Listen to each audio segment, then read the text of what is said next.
Oublie tout ce que tu connais des films. Pas de duel élégant au ralenti, pas d'armure brillante, pas de musique héroïque, juste une réalité brutale et sale. Si tu as déjà voulu savoir comment c'était vraiment, alors tu es au bon endroit. Tout d'abord, si tu étais un soldat ordinaire, tu n'as probablement même pas entendu le signal pour l'attaque. Le gars avec le corps, il se tenait quelque part en sécurité sur le côté, loin du véritable massacre, et c'était une décision intelligente. Les joueurs de corps avaient au Moyen Âge une espérance de vie plus longue que la majorité des autres soldats. Seulement, les rois qui avaient recommencé la guerre vivaient en moyenne plus longtemps. Dans les premières secondes du combat, presque la moitié des combattants en première ligne trébuchaient, soit sur leurs propres pieds, soit sur ceux de leurs voisins. Les champs de bataille n'étaient pas des terrains de parade bien entretenus, mais des prairies boueuses avec des racines cachées, prêtes à te faire tomber face contre terre. On est là à crier « Aïe, ma cheville !» Pas vraiment l'image d'un guerrier terrifiant. Et au lieu de partir à l'assaut héroïque, on avançait lentement dans une masse nerveuse. Les jambes tremblaient à force de rester debout pendant des heures. À côté de toi, quelqu'un haletait bruyamment, un mélange de souffle à l'ail et de peur nue. Pas de masque de respiration, pas de distance de sécurité et pas de chewing-gum médiévaux. Si vous voulez savoir pourquoi on criait autant à l'époque, c'était la seule manière de ne pas « Et dakisesinzas dans d'inhaler ». Tout le monde criait, mais personne ne savait vraiment pourquoi. La plupart hurlaient simplement pour étouffer leur panique. Des études montrent qu'environ 70% des combattants en combat émettent des sons involontaires dont ils ne se souviennent même pas plus tard. Si l'on traduisait les cris de guerre médiévaux, on obtiendrait probablement quelque chose comme « Maman, je veux rentrer chez moi » sortait. Puis le premier coup te frappa. Quelqu'un cogna contre ton bouclier, ça bourdonnait dans tes oreilles. Que ce soit à cause du cou ou du crâne du type qui venait de te donner un coup de tête, ce n'était pas clair. Au lieu de musique épique, il n'y avait qu'un chaos sauvage de hurlements, de cris et de cliquetis du métal contre métal ou viande. Ton bras vibrait tellement à force de bloquer que tes petits-enfants naîtraient peut-être plus tard en tremblant. Après 2 minutes, le grand plan d'attaque était parti. Il ne restait plus qu'un objectif, rester debout. Car qui tombait était piétiné. Le sol devenait glissant de sang et de vomi. Les bras brûlaient à force de tenir le bouclier. Le soleil te grillait à travers ton pourpoint matelassé. Ce n'était pas une armure, c'était un sauna mobile. Ton monde se réduisait à quelques mètres carrés autour de toi. Tout ce que tu voyais, c'était le visage paniqué de ton adversaire, aussi confus que toi. À ce moment-là, vous vous seriez donné un accord silencieux. Quiconque prétend que les batailles sont glorieuses appartient battu.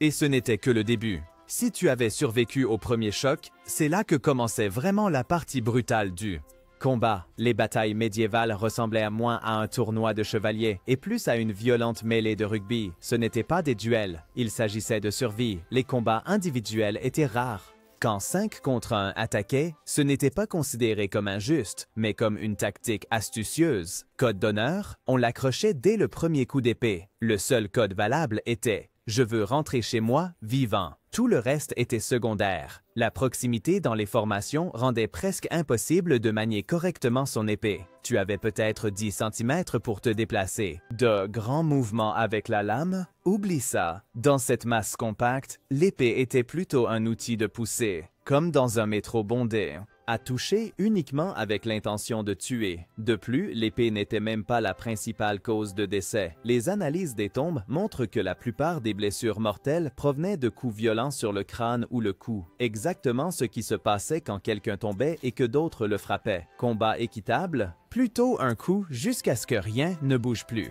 Le pommeau de ton épée, ce petit bouton métallique à l'extrémité du manche, était souvent plus utile que la lame elle-même. Les historiens parlent ici de technique du demi-épée ou simplement de mordeau. Pour cela, l'épée est saisie par la lame et la poignée est utilisée comme un marteau. Ça semble brutal? Ça l'est aussi. Mais honnêtement, mordeau est probablement la désignation de technique de combat la plus appropriée de tous les temps. Les casques sauvaient des vies, mais provoquaient aussi de nouveaux problèmes. Ton champ de vision était limité à une petite fente et la tête devenait une poêle portable en plein soleil. Après seulement 20 minutes, la température à l'intérieur d'un casque pouvait dépasser 40 degrés Celsius. Beaucoup de combattants mouraient, non pas par l'épée, mais par effondrement circulatoire. Il faut s'imaginer cela. Tu combats dans un sauna bondé tandis que quelqu'un essaie de te couper la tête. Te couper, c'est soit héroïque, soit simplement suicidaire. Et si tu tombais, tu avais dans le meilleur des cas 2 secondes, te relevais.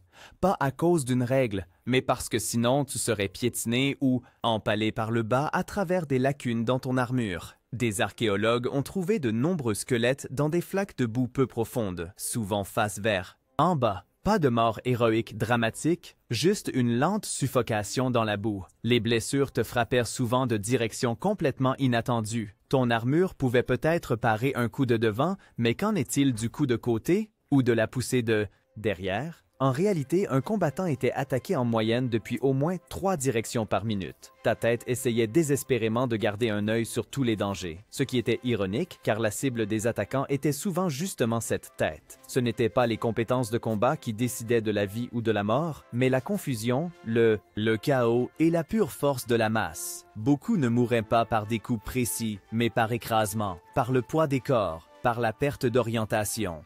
Et même si tu avais survécu d'une manière ou d'une autre à ce champ de débris humains, le problème suivant commençait. Les armes à esquiver, des haches volantes, des lances brandies avec panique. Les armes que nous admirons aujourd'hui au musée étaient souvent bien plus simples en réalité. Elles n'étaient pas conçues pour être belles, mais pour pénétrer tout ce qui se trouvait entre toi et l'intérieur mou de ton ennemi. Parlons des haches. Les haches de combat n'étaient pas des pièces d'apparat sophistiquées. En gros, c'était du matériel de bûcheron avec de mauvaises intentions. Leur force résidait dans leur simplicité. Il n'était pas nécessaire d'être particulièrement bien entraîné. Il suffit de balancer avec force, viser grossièrement, le reste était fait par la gravité. Le problème, quand la hache frappait, elle restait souvent coincée, dans les boucliers, dans les os, dans côtes. De nombreux combattants à la hache mouraient parce qu'ils devenaient des cibles en essayant de retirer leurs armes. Une hache coincée était l'équivalent médiéval d'un smartphone qui s'éteignait avec 99% de batterie, frustrant et potentiellement mortel. Les lances, en revanche, étaient l'arme courante sur les champs de bataille. Certaines armées les utilisaient pour jusqu'à 70% de leurs combattants. Pourquoi? Ils étaient bon marché, faciles à produire et ne nécessitaient pas une longue formation. Un bâton en bois avec une pointe en métal, souvent ce n'était pas plus, et il avait un avantage décisif. Tu pouvais poignarder avant que l'adversaire ne t'atteigne. L'inconvénient, dans des formations serrées, les lances devenaient un danger pour ses propres soldats. De nombreux soldats étaient blessés plus souvent par les armes de leurs camarades que par l'ennemi. Un rappel douloureux qu'il faut toujours savoir ce qui se passe derrière soi. Surtout quand il y a un porteur de lance nerveux. Ensuite sont venus les massues, ou plus précisément les masses d'armes. Ils résolvaient un problème que les épées ne pouvaient pas gérer, les armures métalliques. Plus l'armure était bonne, plus la lame aiguisée devenait inutile. Les solutions, pas coupées, mais écrasées. Une massue était au fond un lourd bloc de métal sur un bâton conçu pour bosseler les armures et briser les os en dessous. Simple, efficace et absolument terrifiant. Beaucoup de chevaliers religieux préféraient le marteau, car techniquement, il ne versait pas le sang. Ainsi, on ne violait pas les règles de l'Église. Logique médiévale à l'état pur. Je n'ai pas le droit de t'entailler, mais je peux réduire ton intérieur en bouillie. Dieu n'y voit pas de problème. Des épées, les stars de toutes les histoires de héros, mais sur le véritable champ de bataille, plutôt l'exception. Elles étaient chères, si chères qu'une bonne épée pouvait coûter autant qu'une petite maison. Elles nécessitaient des aciers spéciaux, des forgerons expérimentés et des années de formation pour les manier efficacement. En règle générale, seuls les nobles ou les soldats professionnels pouvaient se permettre ces armes. Et ils se cassaient souvent. Les examens des trouvailles de champs de bataille montrent que de nombreuses épées ont été réparées plusieurs fois avant de se briser définitivement. Imagine que tu charges héroïquement vers l'ennemi et que ton épée noble se brise au premier coup. Il ne te reste qu'une chère tige de métal avec une aura décevante. Mais tout le monde n'avait pas une vraie arme. Beaucoup de combattants, surtout des paysans ou des milices de secours, saisissaient ce qui était à portée de main. Des outils modifiés, des fléaux à grains, fourches, pelles pointues. Ces armes improvisées étaient très répandues. Des archives de plusieurs grandes batailles rapportent que jusqu'à 20% des simples soldats combattaient avec des outils agricoles convertis. Et le plus effrayant, ils fonctionnaient souvent étonnamment bien, ne serait-ce que parce que personne ne s'attendait à être mis à terre par un paysan avec une pelle. Mort par outil de jardin, peu honorable, mais tout aussi définitif qu'avec une épée, et beaucoup plus embarrassant à raconter dans l'au-delà. La qualité des armes variait également énormément. Tandis que les rois et les nobles utilisaient des pièces artistiques, la plupart des combattants utilisaient des produits de masse, mal trempés, rouillés, avec des manches branlantes. Les poignets. Beaucoup de ces armes échouaient au combat, ce qui menait à une improvisation spontanée. Lorsque ces outils grossiers touchaient, les soldats réalisaient vite. L'armure ne protège pas contre... Surtout, elles te ralentissent seulement quand tu essaies de t'enfuir. Les blessures que ces armes causaient ouvraient un tout nouveau chapitre de l'horreur, car la plupart de ces outils n'étaient pas conçus pour laisser de belles blessures. Ils devaient déchirer la chair, les os et le métal, tout écrasé sur leur passage. Les armures aidaient bien moins qu'on ne le pense. Les cottes de mailles pouvaient peut-être parer un coup d'épée une ou deux fois, mais un coup direct avec une hache ou un gourdin poussait le métal dans ton corps. Ta protection devenait un piège. Les blessures ne consistaient alors pas seulement en une peau déchirée, mais en anneaux métalliques enfoncés dans la chair. Des rapports de chirurgiens de campagne médiévaux prouvent qu'environ 40% des chevaliers blessés ont subi des fractures osseuses malgré une armure intacte.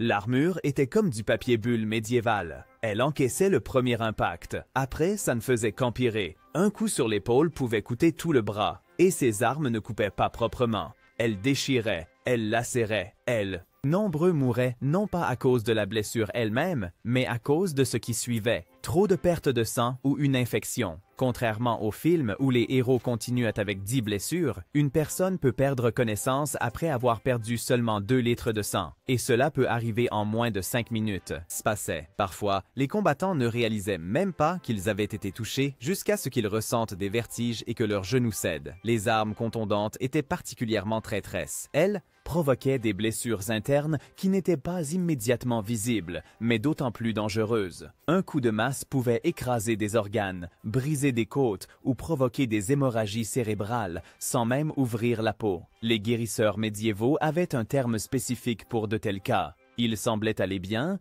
et Dan soudainement plus. Chaque blessure n'était pas spectaculaire. Parfois, des dents étaient éjectées si le casque subissait un coup. Des éclats de boucliers brisés frappaient les yeux. De petites coupures, que l'on recoudrait aujourd'hui avec quelques points de suture, pouvaient devenir mortelles à cause des infections. Des archives de monastères montrent, pour chaque mort au combat, 3 autres mouraient plus tard de la fièvre des blessures. Il n'y avait pas de secouristes au bord du champ de bataille. La chose la plus proche d'une aide médicale était d'autres soldats, qui devaient comprimer des hémorragies avec des ceintures en cuir, ou cautériser des blessures avec des poignards chauffés à blanc. La douleur n'était pas une échelle. Il y avait seulement « je peux encore me battre » et « s'il te plaît, tue-moi simplement ». Les infirmeries de campagne, quand elles existaient, étaient généralement des tentes avec plancher de paille. Les outils, non stériles. Peut-être essuyés sur le manteau, la chance de survie lors d'opérations, environ 30%. Et on amputait souvent non pas par nécessité médicale, mais parce que c'était plus rapide. Cependant, la douleur physique était souvent seulement la moitié du cauchemar. Les blessures psychiques laissées par ces combats étaient tout aussi destructrices. De nombreux survivants ont décrit comment leur esprit se brisait pendant la bataille, surtout lorsqu'ils partageaient la souffrance de voir des amis déchiquetés ou se retrouvaient eux-mêmes grièvement blessés. À mesure que les combats s'éternisaient, les sens commençaient à se détraquer. Le champ de bataille ne devenait pas seulement un lieu de violence physique. C'était un champ de mine mentale. Même les combattants bien entraînés et courageux finissaient par tomber dans un état de désorientation. Où suis-je? Cette question, beaucoup se la posaient déjà au bout de 10 minutes. Combat? Pourquoi? Parce que le mouvement constant, le fait de se tourner dans toutes les directions, la vision limitée par le casque et l'absence totale de vue d'ensemble faisaient que même les officiers ne savaient plus où leurs unités marchaient. Sans radio ni carte, une retraite ordonnée ou une stratégie ciblée devenait souvent une illusion. Des études de bataille historiques ont révélé environ 60% des combattants ne savaient plus dans quelle direction ils combattaient peu de temps après le premier affrontement. Ainsi, certaines batailles se terminaient par la fuite simultanée des deux camps dans des directions opposées, pensant qu'ils allaient perdre. C'était alors le jeu le plus mortel de « après vous » d'abord. Est-ce un ami ou un ennemi? Cette question devenait presque insoluble dans le carnage. Certes, on portait des couleurs de blason ou des insignes, mais en quelques minutes, ceux-ci étaient recouverts de boue, de sang et de poussière. Dans la panique, beaucoup attaquaient accidentellement leurs propres camarades. Des rapports de la bataille de Touton en l'an 1461, l'un des combats les plus sanglants sur le sol anglais, est montré. Environ une personne décédée sur 10 a péri de la main d'un allié. Avec des milliers de combattants qui se faisaient face dans un tourbillon d'acier et de sueur, des erreurs fatales étaient inévitables. Est-ce que c'est mon sang? Une prise de conscience terrifiante. Lorsque tu réalises soudainement que tu es couvert de liquide rouge de la tête aux pieds, et n'avais aucune idée si cela venait de ton propre corps. Car souvent, le sang des personnes à côté rejaillissait sur toi. Certains combattants rapportaient plus tard qu'ils étaient complètement trempés, mais ne trouvaient aucune blessure, tandis que d'autres ne réalisaient qu'ils étaient grièvement blessés que lorsqu'ils commençaient à vaciller. Comment faire? Dois-je frapper ou simplement esquiver? Cette décision ne se prenait plus consciemment avec le temps. Touché, l'esprit humain se déconnectait. La conscience ne pouvait plus traiter le flot d'impressions. L'instinct prenait le dessus. Les mouvements devenaient des réflexes grâce à des années d'entraînement. La mémoire musculaire continuait de s'activer, même quand la tête était depuis longtemps vide. De nombreux soldats qui survécurent à une bataille pouvaient à peine se souvenir plus tard de ce qu'ils avaient fait. Leur corps avait combattu, mais leur esprit était ailleurs. C'est comme le phénomène lorsque l'on rentre chez soi et que l'on se rend soudain compte que l'on ne se souvient plus des derniers. Ne peut pas se souvenir des 10 dernières minutes du trajet. Sauf que dans ce cas, au lieu de passer un feu rouge, on a peut-être tué plusieurs personnes. Le cerveau humain n'est tout simplement pas conçu pour gérer le stress permanent d'un combat rapproché médiéval. Peur, colère, panique, ces émotions prenaient le dessus. Pensée rationnelle, absente. Des études modernes montrent, en cas de menace extrême, la partie du cerveau responsable de la pensée stratégique se désactive quasiment. Le réflexe primaire, combattre ou fuir. Pour le combattant médiéval, cela signifiait que la formation ou la tactique élaborée auparavant était oubliée en un rien de temps. À la place, on réagissait aux formes, mouvements, sons, plus aux ennemis concrets. Le champ de vision se rétrécissait en un tunnel. On ne voyait plus des personnes, mais seulement des silhouettes, des lames scintillantes, des mouvements du coin de l'œil. Dans cet état, tout ce qui bougeait devenait une menace, qu'ils soient amis ou ennemis. Beaucoup de vétérans ont décrit plus tard un étrange sentiment d'étrangeté. Les gens autour d'eux ont cessé de paraître humains. Ils n'étaient plus que des obstacles, des cibles, ombres. Après quelques minutes de surstimulation totale, le corps passait en mode pilote automatique. Les actions de combat se déroulaient maintenant automatiquement, tandis que l'esprit bruissait doucement en arrière-plan. La psychologie moderne appelle aujourd'hui cet état Battle Mind, un mode dans lequel les actions précèdent la pensée. Certains survivants ont rapporté qu'ils avaient l'impression de leur propre corps de l'extérieur. Observés comme s'ils n'étaient que spectateurs de leur propre lutte pour survivre, le temps perdait sa signification dans cet état. Parfois, les soldats se souvenaient de combats qui, de leur point de vue, avaient duré des heures, bien que des témoins oculaires parlaient de seulement quelques minutes, rapportaient. Ou inversement, des batailles qui semblaient durer une éternité passaient pour les participants comme en accéléré. Cette distorsion mentale rendait l'événement, déjà chaotique, encore plus difficile à comprendre. Et à un moment donné, lorsque tout devenait trop lourd, une part importante des combattants choisissait la seule option logique: sauver.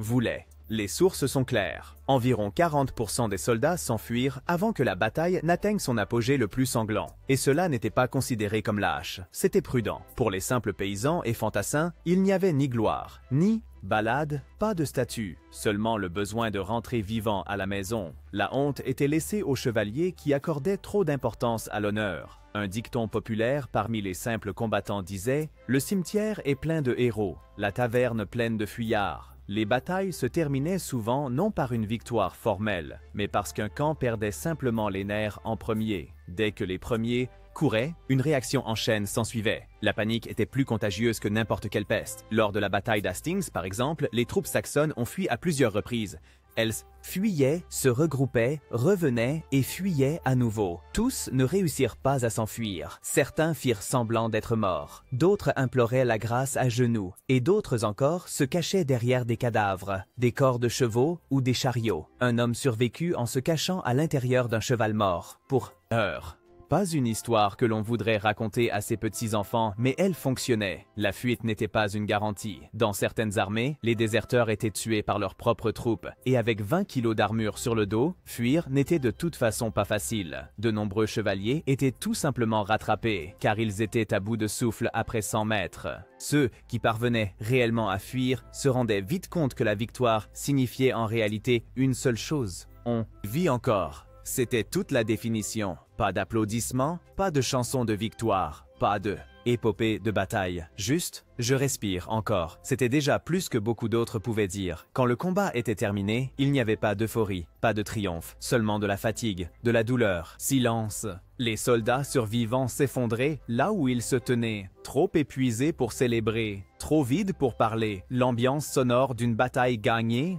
Pas de « hurrah », mais plutôt « est-ce que quelqu'un a de l'eau et un pantalon sans le sang des autres ?» Ensuite commençait la partie pragmatique. On s'essuyait le sang du visage, en espérant que ce n'était pas le sien. On se tâtonnait, cherchait. Après des blessures qu'on n'avait pas ressenties à cause de l'adrénaline, on cherchait ses amis et on se rendait compte que certains ne revenaient pas. Puis on ramassait ce qui était utile, des épées, haches, casques, tout ce qui était encore à peu près intact. Le sol du champ de bataille se transformait en un marché macabre. Même les bottes des morts étaient prises, si elles étaient meilleures que les leurs. Le recyclage au Moyen Âge n'était pas une idée écologique, mais une stratégie de survie. On trouvait tout ce qui était utile. Pièces d'armure, flèches, gourdes. Ce dont on ne pouvait plus avoir besoin, on le laissait sur place. Les corps, les armes brisées, les casques déformés. Au milieu du champ, une lance avec un casque bosselé dessus peut être encore plantée. Un monument silencieux de ce qui s'était passé. Aide médicale, si elle existait, elle était souvent improvisée. Une tente, de la paille sur le sol. Un médecin de campagne épuisé avec des outils rouillés. Le taux de mortalité dans ces hôpitaux était de 25 à 50%. Et le fait que tu sois traité ou non dépendait souvent non de l'état de ta blessure, mais de ça. À quel point le chirurgien était éveillé et sobre. Il fallait des jours avant que le corps ne se remette quelque peu du combat. Si des bleus apparaissaient à des endroits où l'on ne se souvenait pas avoir été touché, le sommeil était agité, interrompu par des réflexes de protection soudains contre des attaques imaginaires. De nombreux vétérans se réveillaient en frappant des ennemis invisibles ou ils donnaient des coups dans leur sommeil avec le poing, avec le coude, avec du genou. Plus d'un conjoint portait des bleus, car le cauchemar de la guerre continuait au lit. Et quelque part dehors, dans la terre boueuse, pourrissait un bouclier brisé, à moitié enfoncé dans la argile. Personne ne venait pour nettoyer. Les champs de bataille n'étaient pas nettoyés. Ils furent oubliés. Des siècles plus tard, les paysans trouvaient parfois, en travaillant la terre, des lames rouillées, des pièces d'armure et parfois des ossements. La terre rendait lentement ce qu'elle avait autrefois englouti. Et ainsi, la vérité sur le combat médiéval se révélait. Les films célèbrent la fin comme un triomphe. Mais pour ceux qui y étaient, la victoire était souvent seulement le début de quelque chose d'autre, d'un long, douloureux lutte pour la survie. Non pas contre des ennemis, mais contre ce qu'on avait vu et contre ce qui restait en soi.